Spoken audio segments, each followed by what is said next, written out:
नमस्कार। आज के इस एपिसोड में हम लोग चर्चा करेंगे गवर्नेंस और अकाउंटेबिलिटी को बात करने के लिए भ्रष्टाचार के खिलाफ एक लंबे समय से मुहिम चलाने वाले श्री विजय शंकर पांडे जी हमारे खास मेहमान हैं। हम शुरुआत कर रहे हैं श्री पांडे जी से। पांडे जी, आपका स्वागत है। और पहला सवाल तो यही कि चाहे सूरजपाल जाटव हो या कुछ साल पहले मथुरा में एक बहुत चर्चित कांड हुआ था, जवाहर बाग कांड, जिसके नायक राम वृक्ष यादव थे। उन सभी लोगों के विरुद्ध क्या वजह रही है कि सरकारें, चाहे उत्तर प्रदेश की सरकार हो, पंजाब हरियाणा की सरकार हो, पंजाब की सरकार हो या कर्नाटक की सरकार, या हम कहें कि मध्य प्रदेश की सरकार, ये ज्यादातर सरकारें या तो लाचार दिखाई देती रहीं या उनके सामने घुटने टेकती रहीं। इसके पीछे आप क्या कारण मानते हैं? देखिए मिश्रा जी, समस्या वहीं से प्रारंभ होती है कि जब राजनेता को जनता का विश्वास ना हो और वो ऐसे कोई कर्म न करे जिससे कि जनता उस पर पूरी तरह से विश्वास करके उसके समर्थन में खड़ी हो, तो उसको इस तरह के ठौर ठिकाने ढूंढने पड़ते हैं। आपने जितने भी बाबाओं के नाम बताए, उनके अलावा भी इसकी लिस्ट बहुत लंबी है, जिनके दरवाजे पे जाकर चुनाव हो के पहले तो इसकी लाइन लग जाती है। लोग, हमारे बड़े बड़े नेता जाके माथा टेकते हैं और उनसे समर्थन चाहते हैं। अब आप सोचिए, इससे बड़ी दुखद स्थिति क्या होगी कि बड़े बड़े नेता जिन्होंने कई कई साल तक राज्य किया, उनके साथ हाथ में सत्ता थी, उनको चुनाव के समय में ऐसे बाबाओं के समर्थन की, उनके ताकत की जरूरत पड़ती है। मिश्रा जी, इन्हीं लोगों ने इन बाबाओं को ये बनाया है और ये इतना बड़ा फेलियर, जिसे कहते हैं, ये एक बहुत बड़ी असफलता हमारे देश की सरकारों की रही है कि आज भी जनता इतने अंधविश्वास में डूबी हुई है कि इस तरह के फर्जी बाबाओं, जिनके पास देने को कुछ भी नहीं है, लेकिन उनके सामने जाके वो आज नतमस्तक है और अपनी इस तरह से दुर्दशा कराती है। आपने देखा होगा आसाराम बापू, जो आज कई सालों से जेल में है, जिनको सजा भी न्यायालय ने दे दिया, उनका जो हाल था आज से 7-8 साल पहले जब वो जेल में गए, उससे पहले तो बड़े बड़े, कोई भी, मुझे नहीं लगता कि इस देश का बड़ा से बड़ा कोई भी नेता ऐसा रहा होगा जो उनके यहाँ जाकर उनके आगे समर्पण न दिखाया हो जिसने।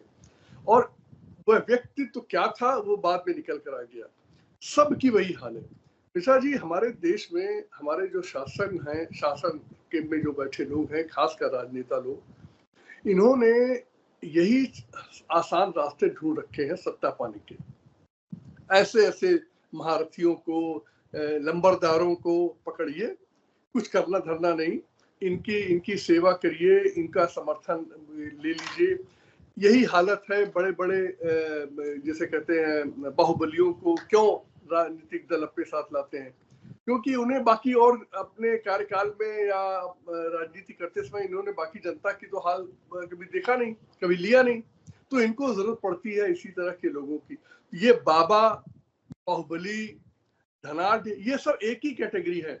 ये हमारे राजनीतिक तंत्र को इनके समर्थन की जरूरत पड़ती है, क्योंकि अपने आप तो कुछ करते धरते नहीं वो, और जब सत्ता पाते हैं तो सत्ता का, जिसे कहते हैं, एंजॉय करना, उसका पूरा लाभ उठाना, उसका नतीजा आप देख ही रहे हैं कि सामान्य घर आने वाले ये सारे हमारे राजनीतिक दलों के नेता राज सत्ता पाने के बाद हजारों लाखों करोड़ के मालिक हो जाते हैं और इस देश में कोई सवाल ही नहीं पूछता उनसे, और उनसे ये भी नहीं पूछा जाता कि भाई आखिर ये लाए कहाँ से तुम।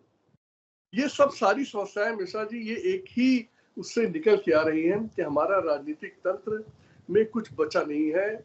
सिर्फ चुनाव होते हैं और उस चुनाव में कोई जीतता है, कोई हारता है, और उस चुनाव में जीतने के लिए जितने हथकंडे अपनाए जा सकते हैं, उन्हीं हथकंडों का एक, ये समझ लीजिए आप, एक उसका सिम्टम है कि बाबाओं को खुली छूटे। अब इस मामले में देखिए, बाबा के विरोध में शायद मायावती जी ने ये बयान जो दिया, इसके अलावा कोई बोल नहीं रहा। लोगों को अपने ऊपर कोई विश्वास ही नहीं, कानून पे भी कोई विश्वास नहीं है। उन्हें भाई ये है, डर है कहीं ये समर्थन इसका हमें हमसे दूर न हो जाए। राम रहीम की कहानी आप देखिए कि पैरोल पे पैरोल, पैरोल पे पैरोल उसको दिया जा रहा है। आखिर कौन सी व्यवस्था है? वो बलात्कार में, हत्या में सजा पा चुका है। आप किस बात का उसको पैरोल देते हैं और लगातार देते चले जा रहे हैं। शर्म भी नहीं आती इन्हें कि भाई आखिर आपने क्या मजाक बना रखा है पूरी व्यवस्था का। तो मिश्रा जी, ये हमारे जनता का दुर्भाग्य है, उसके सिर पर ऐसे ऐसे राजनेता सवार हैं जिनका जनता के हित से, उनके सुख दुख से कोई लेना देना नहीं। ये आके बैठ गए हैं, अधिकांश तो परिवार के कारण बैठे हुए हैं, इनका खुद का वैसे भी कुछ कर्म नहीं है। जो परिवार के कारण नहीं भी बैठे, उनकी बुद्धि में पता नहीं भगवान ने क्या डाल दिया है कि उन्हें सिवाय बाबा, मंदिर, मस्जिद, जात के अलावा कुछ दिखता नहीं उन्हें। आप देख लीजिए, बड़ी बड़ी पार्टियां भी धर्म का सहारा लेकर, बाबाओं का सहारा लेकर यहाँ तक पहुंची है। हम सब लोग के सामने है ये पूरी कहानी। तो इसका मतलब तो बिल्कुल साफ है कि सरकारें या जो पॉलिटिकल इस्टेब्लिशमेंट है वह अपने परफॉर्मेंस में पूरी तरह से फेल है, और उससे बचने के लिए, उससे जनता का ध्यान डाइवर्ट करने के लिए इस तरह के हथकंडों को अपनाता है और इस तरह के एलिमेंट्स को प्रमोट करता है।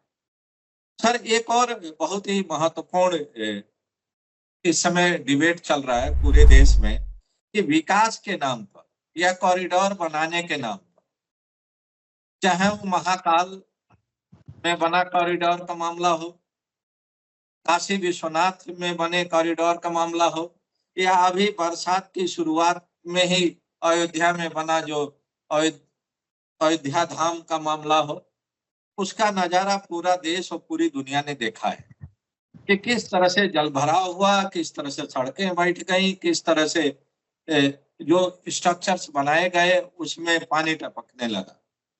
और बजाय कार्रवाई करने के, उन कार्यदायी संस्थाओं के विरुद्ध कोई ठोस कार्रवाई करने के, महज कुछ सरकारी नीचे तबके के अधिकारियों को निलंबित करके खानापुरी कर दी गई, इतिश्री कर दिया गया। तो सर, आप एक लंबे समय तक प्रशासनिक व्यवस्था का हिस्सा रहे हैं और आपने गुड गवर्नेंस और करप्शन दोनों चीजों को लेके एक लंबी मुहिम चलाई है। आपको क्या लगता है कि इस तरह का फेल्योर क्यों होता है? हजारों करोड़ रुपया खर्च करने के बाद क्वालिटी वर्क पर ध्यान क्यों नहीं दिया जाता है? और अगर कोई प्रोजेक्ट फेल होता है तो उसकी जवाबदेही क्या सिर्फ नीचे तबके के सरकारी कर्मचारियों की होती है, या उसके ऊपर के मंत्री और जो सुपरवाइजिंग विभागीय अध्यक्ष होते हैं उनकी भी तय होनी चाहिए?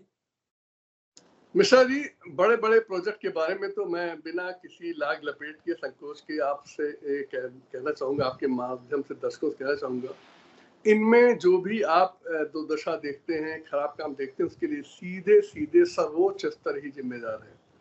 वो मंत्री हो, मुख्यमंत्री हो, किस स्तर पे निर्णय लिया गया ये मुझे नहीं जानकारी है, लेकिन ये सब निर्णय, ये बड़े बड़े ठेके ऊपर के स्तर पर निर्धारित किए जाते हैं। नीचे वालों का इसमें कोई रोल नहीं। देखिए, इस बहती गंगा में सभी हाथ धो रहे हैं, नीचे के इंजीनियर्स भी, ठेकेदार भी, अफसर भी, सब पैसे खा रहे हैं, इसमें कोई दो राय नहीं है।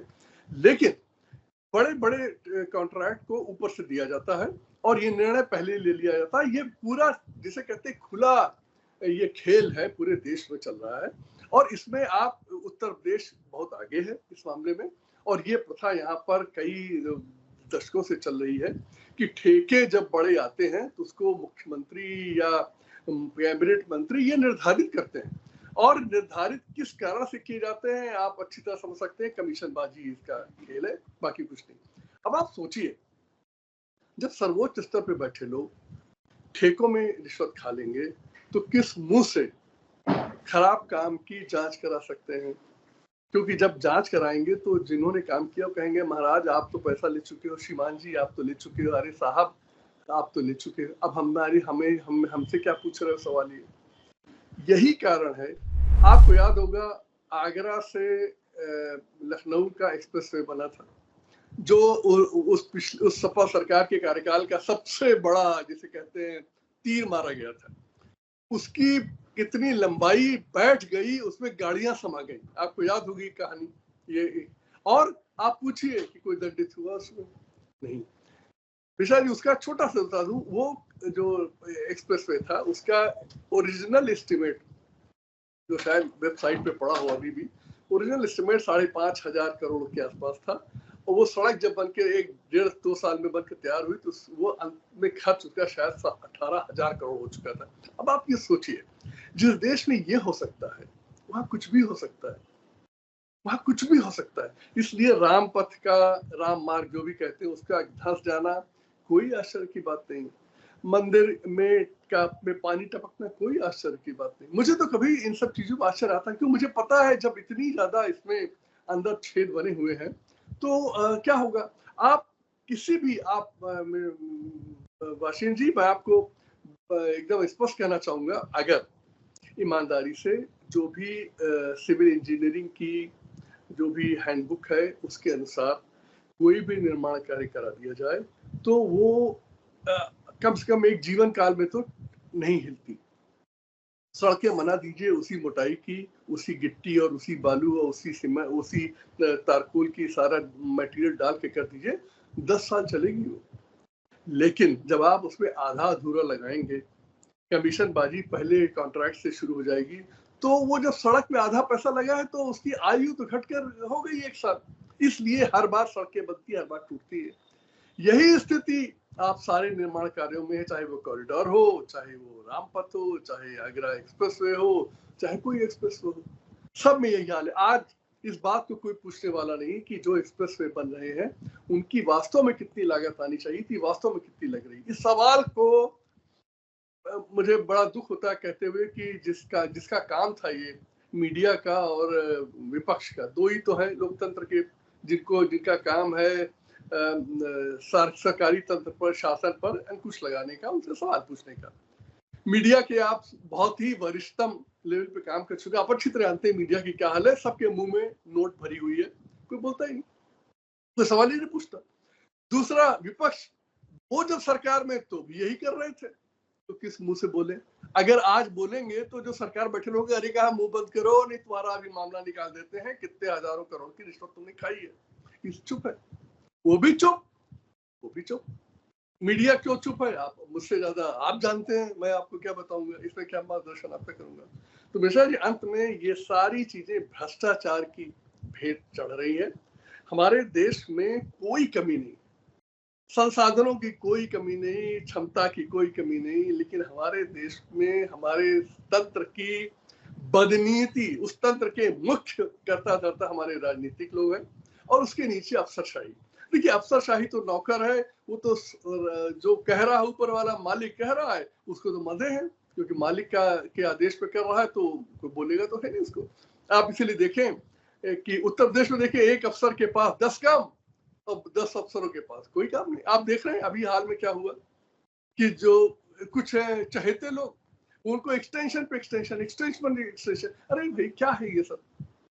आपको काम करने के लिए वही मिलता है, बस एक ही आदमी मिलता है, और वो भी जिसकी निष्ठा पर सबको संदेह रहता है। ऐसे लोग प्रिय होते हैं आपको। आप उत्तर प्रदेश को जानते हैं अच्छी तरीके से। ऐसे ऐसे अधिकारी ही आज पहले राज्य में काम किए, अब देश में के संस्थाओं पर काबिज होके बैठे हैं, और वो मीडिया उनको दिखाती है चारों तरफ, उनका महिमा मंडन करती है। फॉर्मूला वही है। सर, एक और राज्य छूट गया था इसी तरह के कारगुजारी वहां भी देखने को मिल रही है। बिहार उत्तर प्रदेश से लगा हुआ है और बिहार हमेशा से पॉलिटिकली बड़ा जागरूक राज्य माना जाता है, और देश में जब जब राजनीतिक बदलाव आए तो उसकी रहनुमाई बिहार ने की।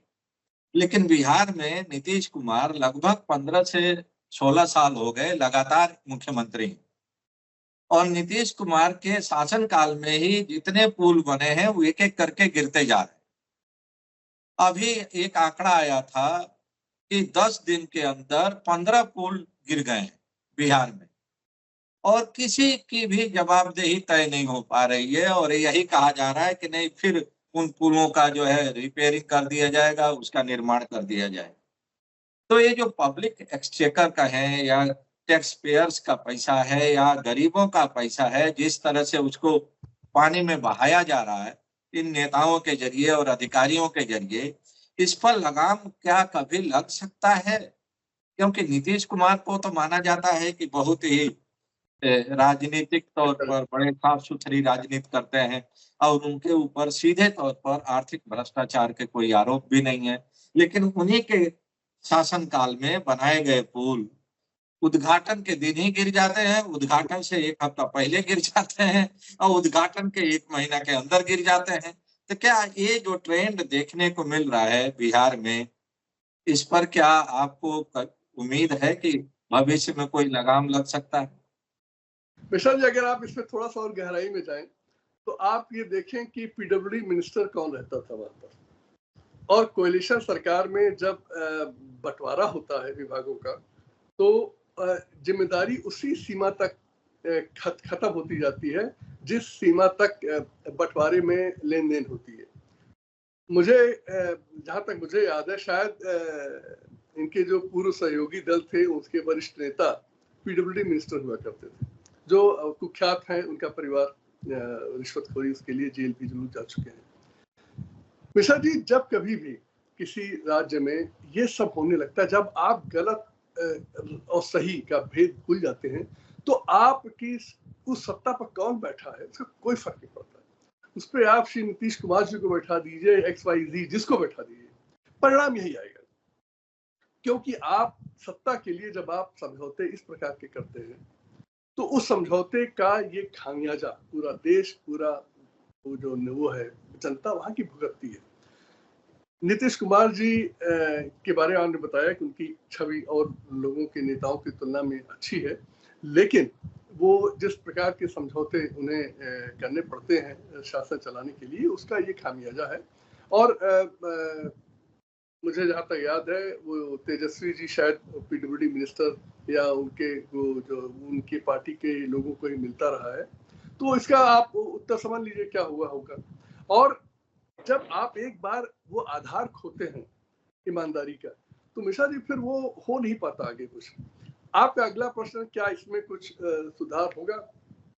देखिए, कभी निराशा तो कभी नहीं रखनी चाहिए, हमेशा आशावादी होने से ही जीवन आगे बढ़ता है। तो सुधार होने की संभावनाएं तो हैं, लेकिन अभी वो दिखते नहीं। आप एक और मैं उदाहरण दूंगा, आप ये देखिए कि इस देश की राजनीति और देश के तंत्र की क्या हालत हो गई है। दिल्ली का मुख्यमंत्री पिछले 3 महीने से जेल में है, कोई बोल नहीं रहा। मैंने आज तक मीडिया से एक लाइन नहीं सुनी जो मीडिया कहती थी he must resign, he must step down, एक लाइन। ये इतनी, मुझे सबसे ज्यादा दुख इस बात का है कि हमारी मीडिया में, भाई मैंने माना कि मीडिया भी पैसे के लिए है, वो कोई धर्मादा नहीं कर रही है, उसके मालिकों को प्रॉफिट चाहिए और प्रॉफिट के लिए उसको एडवर्टीजमेंट चाहिए, माना। लेकिन उसके बाद साथ कुछ धर्म भी तो होता है। आपने एक भी आदमी ने आज तक नहीं कहा व्हाट इज दिस नॉनसेंस। आपको याद होगा, यही लोग आज से 8 साल 10 साल पहले तक जो कहते थे must step down, is unacceptable, और कंट्री डिमांड्स आंसर, और ये वो यही सब चेहरे जो आज चुपचाप बैठे हुए हैं, एक लाइन किसी ने नहीं बोला। सर, इस विषय पर मैं आपसे चर्चा करना चाह रहा था, अच्छा किया आपने इस विषय को छेड़ दिया।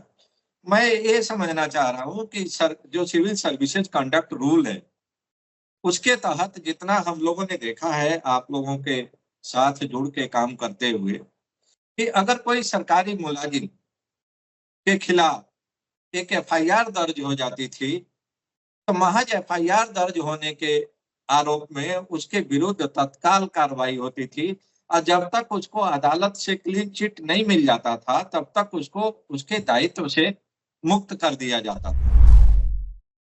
हमारे सामने 2 उदाहरण हैं। एक उदाहरण झारखंड के मुख्यमंत्री का है, जब हेमंत सोरेन के खिलाफ FIR हुआ भ्रष्टाचार के मामले में, तो उन्होंने इस्तीफा दिया, अपने करीबी को मुख्यमंत्री बनाया और जेल चले गए। 5 महीने के बाद कोर्ट ने उनको रिहा किया, फिर दोबारा आए, वो मुख्यमंत्री बन गए। दूसरा उदाहरण अरविंद केजरीवाल का है, जो ईमानदारी और कट्टर ईमानदारी की राजनीति की बात करते थे, और मोरालिटी की बात करते थे, और उनके विरुद्ध एक नहीं दर्जनों आर्थिक भ्रष्टाचार के गंभीर मामले दर्ज हैं, चार्जशीट दाखिल हो चुकी है और वो जेल में है लेकिन इस्तीफा नहीं दे रहे हैं। तो इसमें जो सरकार है केंद्र की, वह ऐसे मुख्यमंत्री के खिलाफ क्यों नहीं कार्रवाई कर रही है? दिल्ली के लेफ्टिनेंट गवर्नर ऐसे मुख्यमंत्री को क्यों नहीं बर्खास्त कर रहे हैं जिसके ऊपर इतने गंभीर आरोप हैं आर्थिक भ्रष्टाचार के? मिश्रा जी, ये सबसे ज्यादा आज यक्ष प्रश्न खड़ा है देश की राजनीति के सामने। आखिर ये कितने स्तर तक गिरेगी? इस आदमी ने, केजरीवाल ने, ये दिखा दिया कि गिरने का कोई स्तर नहीं बचा है। जितना गिरना चाहो गिरो, जितना झूठ बोलना चाहो झूठ बोलो, जितनी रिश्वत खाना हो खाओ, बस मीडिया को साथ रखो। मैं देखिए, मैं निर्णय लेने के तंत्र के बारे में वर्तमान में कुछ नहीं कह सकता कि क्यों वो नहीं कर रही है, क्या करना चाहिए, करना क्या चाहिए वो तो सबके सामने, लेकिन क्यों नहीं कर रही है वो जाने। लेकिन मुझे जो दिखता है वो ये है कि अगर केंद्र सरकार ने इसको निकाला तो यही मीडिया उसको हीरो बना देगी, क्योंकि आज तक एक मीडिया ने एक लाइन कहीं अगर आप मुझे दिखा दें, मेन स्ट्रीम मीडिया, जिसने कहा हो कि भाई तुम जेल चले गए हो, इस्तीफा तो दे दो, क्योंकि कोई दूसरा उदाहरण इस देश में नहीं था। ये आदमी नया उदाहरण बना रहा है और रोज नए उदाहरण बना रहा है। मतलब इस देश की राजनीति को जितना इसने नुकसान पहुंचाया है, उतना नुकसान आज तक बेईमान से बेईमान राजनेता भी नहीं पहुंचा पाए। ये खत्म कर देगा। इसीलिए जो आजकल एक और डेवलप हो रही है, जो जिसे कहते हैं मीडिया में, सोशल मीडिया में चल रहा है, ये कहीं ना कहीं किसी डीप स्टेट का पार्ट है। ऐसा कोई कर नहीं सकता, ऐसा कभी नहीं हो सकता कि आप इस तरीके से जिद पे बैठे हो और आपका कोई कुछ न बोल रहा हो। अंदर की कहानी कुछ और अलग बिल्कुल दिखती है कि इस सोचिए, साहब एक दूसरा मुख्यमंत्री तुरंत उसने इस्तीफा दिया और वो चला गया। ये बेशर्मों की तरह ये, और मैं बार बार दोहराता हूँ, एक मीडिया के एक बड़े बड़े सूरमा आपके साथ काम किए हुए, जो देश की राजनीति को के ऊपर दृष्टि रखते हैं, जो जनता की तरफ से सवाल पूछते हैं, जो दहाड़ते हैं कि भाई हम तो पूछेंगे ही, हमारा तो काम ही है पूछना, वो एक नहीं पूछ रहे हैं, भाई महाराज ये इतना अंधेर कैसे कर सकते हैं, अरे बेईमान। उसके बाद उसका नैरेटिव चल रहा है कि ये तो फेक है। मिश्रा जी, इस एपिसोड ने दिखा दिया कि हमारे देश में पैसे की ताकत से बड़ी कोई ताकत नहीं। आप पैसा अगर लेके बैठे हैं, आपका कुछ नहीं बिगड़ेगा। राजनीति भी आपकी जेब में रहेगी, प्रेस तो आपकी जेब में आना बड़ा आसान है ही है, और आप जितने ऊंचे स्तर पे जाना चाहे चले जाए, और जितना ज्यादा झूठ बोलेंगे आप, जितना ज्यादा आप धोखा देंगे, जितनी रिश्वत खाएंगे, राजनीति में आपकी उन्नति उतनी ही ऊपर होगी। ये भी इस आदमी ने एक उदाहरण सेट कर दिया। आगे आने वाले, मैं इसको बिना किसी लाग लपेट के कहूंगा, आगे आने वाली राजनीति का ये मार्ग निर्धारित कर रहा है कि सबसे बेईमान बनो, सबसे झूठे बनो, सबसे धोखेबाज बनो, और बस मीडिया के मुंह में नोट डालते रहो, वो तुम्हारा न बोले, और फिर करो राजनीति, और ऐसे ही लोग देश में ऊपर बढ़ेंगे, और देश का जो सत्यानाश होना वो तो होगा ही, वो तो अब हम देख ही रहे हैं। बहुत बहुत धन्यवाद इतनी महत्वपूर्ण जानकारी साझा करने के लिए। नमस्कार।